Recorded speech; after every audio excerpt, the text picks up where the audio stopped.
Hi friends, welcome back to good சமையல். இன்னைக்கு நம்ம என்ன பார்க்க போறோம்னா, பேக்கரியிலாம் கிடைக்கிற கிரீன் பன் பேக்கரி சுவையில வீட்லயே எப்படி செய்யலாம்னு வாங்க பார்க்கலாம்.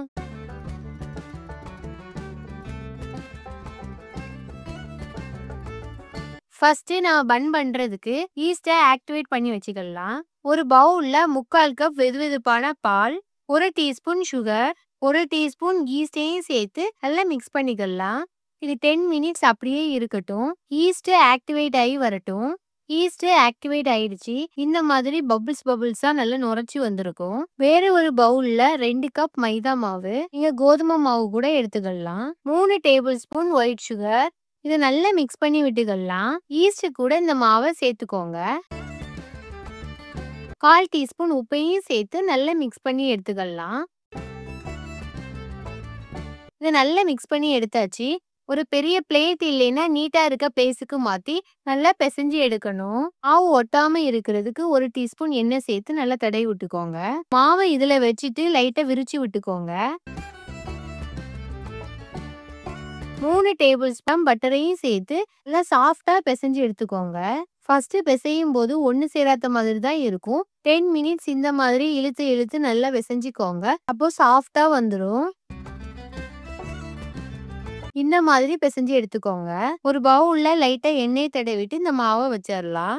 மாவுக்கு மேலேயும் லைட்டா எண்ணெயை தடவிட்டு 2 மணி நேரம் அப்படியே வச்சுக்கோங்க. மாவு டபுள் ஆகி வரட்டும். 2 மணி நேரம் ஆயிடுச்சு. மாவு டபுள் ஆகி வந்திருக்கு.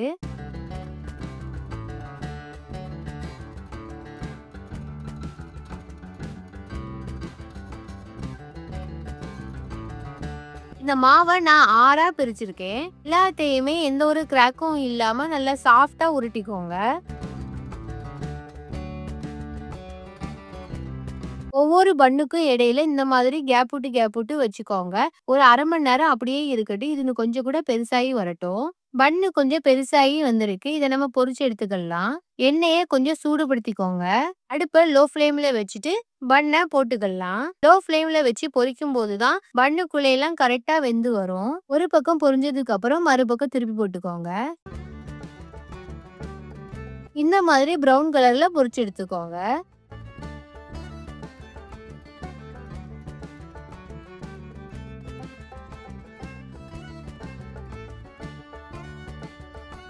பன்னெல்லாம் நல்லா ஆறி வரட்டும். அப்பதான் பட்டர் கிரீமை வைக்க முடியும். சூட்டோடையே வச்சா ஃபுல்லாவே உருகிடும். இப்போ நம்ம பட்டர் கிரீம் செஞ்சுக்கலாம். 50 கிராம் ரூம் டெம்பரேச்சர்ல இருக்க பட்டரை 1 மணி நேரத்துக்கு முன்னாடியே ஃப்ரிட்ஜ்ல இருந்து எடுத்து வச்சுக்கோங்க. நல்லா சாஃப்டா இருக்கிற மாதிரி பாத்துக்கோங்க. இதுல 1/2 கப் சுகரை நல்லா பவுடர் பண்ணிட்டு சேர்த்துக்கோங்க. நல்லா பீட் பண்ணிக்கோங்க. 1 டீஸ்பூன் பாலையும் சேர்த்து நல்லா மிக்ஸ் பண்ணிக்கலாம். கலர் சேஞ்ச் ஆகி கிரீம் மாதிரி வரணும். இந்த மாதிரி நல்லா கிரீமா அடிச்சு எடுத்துக்கோங்க.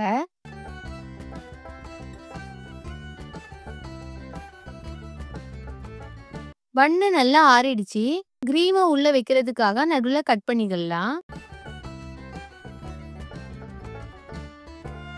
இந்த மாதிரி கட் பண்ணிக்கோங்க.